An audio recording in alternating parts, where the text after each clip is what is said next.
جتنے بھی ریفارمر ہیں, جتنے بھی لیڈر ہیں, چاہے وہ ریلیجس ہوں یا سیکولر ہوں, سب آئیڈیل کی بولی بولتے ہیں کہ ہمیں جسٹس قائم کرنا ہے, ہمیں ہر ایک کو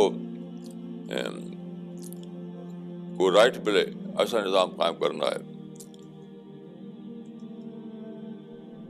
ہمیں ایسا سسٹم قائم کرنا ہے جس میں کوئی غریب نہ رہے, کوئی مظلوم نہ رہے, کسی کے اوپر کوئی آنچ نہ آئے, کسی کو کوئی ستا نہ سکے.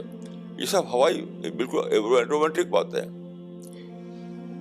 کیونکہ جب انسان آزاد ہے تو کہیں نہ کہیں وہ معاملے کو جپرڈائز کرتا رہتا ہے. تو آپ کو ایکسیپٹ کرنا چاہیے ورکیبل پیس کو پر اپنے کو راضی کرنا چاہیے. مگر زندگی پھر آپ جئیں گے کمپلین میں, پروٹیسٹ میں, نگیٹیوٹی میں, جھجھلاہٹ میں, غصے میں, اینگر میں, اور کچھ کام نہیں کر سکیں گے.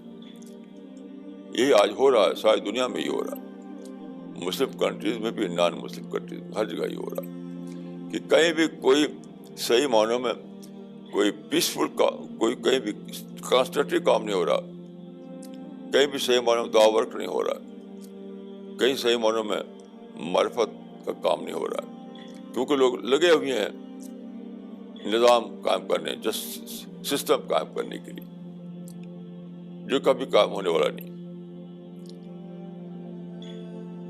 تو یہ بہت بڑی حکمت ہے کہ آپ جانیں کہ اللہ کے نزدیک کانسیپٹ آف پیس کیا ہے. ہیومن رائٹ ایکٹیوسٹ کے پاس نزدیک جو کانسیپٹ ہے پیس کا وہ الگ ہے بالکل. جو پیسیفسٹ ہیں دنیا میں, آپ جانتے ہیں کہ پیسیفزم ایک مستقل ڈسپلن ہے.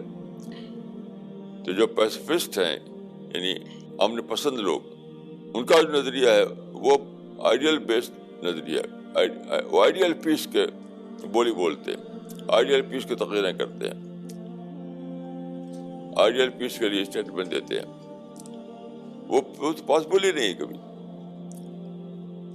تو ورکیبل پیس پاسبل ہے, اس کو کوئی, میں سمجھتا ہوں کہ ارسطاٹل سے لے کر آج تک کوئی سمجھا نہیں اس راز کو. تو بہرحال ہمارا جو مشن ہے, ہمارا مشن جو ہے وہ اللہ تعالیٰ کے اس کریشن پلان کو لے کر چل رہا ہے کہ انسان کی آزادی باقی رہے گی. جب باقی رہے گی تو آئیڈیل پیس بھی قائم نہیں ہو سکتا. تو پھر ہمیں کیا کرنا ہے, ہمیں ورکیبل پیس پر راضی ہونا ہے, کیونکہ ہم اس پر راضی ہو جائیں گے تو کیا ہوگا, سارے اپرچونیٹیز کو ہم اویل کر پائیں گے.